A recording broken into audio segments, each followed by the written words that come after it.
మనల్ని చూసి ఆశ్చర్యపోయి ప్రభువుని వెంబడించడానికి కూడా మన విశ్వాస బలం ఏ పాటిదో అన్ని జనులు చూడటానికి కూడా కొన్ని శ్రమలను మనకు అనుమతిస్తాడు దేవుడు. వాటిని తట్టుకొని మనం దేవుని మయంపరిచి మన ప్రవర్తనను కాచుకున్నప్పుడు అది చూసి కూడా అన్ని జనుల రక్షణలోకి వచ్చేవాళ్ళు చాలా మంది ఉంటారు. హల్లెలూయా. అంత కఠినమైన శ్రమలు అంత ధైర్యంగా ఆ మనిషి ఎలా ఉండగలిగాడు, ఎలా ఉంది అంటే తను నమ్మిన దేవుడు గొప్పడురా. తను నమ్మిన దేవుడు గొప్పడురా.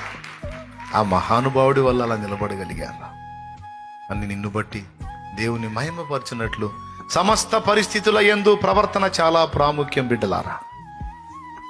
ఒకటే తీర్మానం ఉండాలి, అయ్యా నా బ్రతుకు మూలంగానైనా సరే, చావు మూలంగానైనా సరే, నా సమస్త ప్రవర్తన మూలంగా అన్య జనులలో నీ నామానికి మహిమకరంగానే నేను బతకాలయ్యా. నీ నామానికి అవమానం వచ్చే బతుకు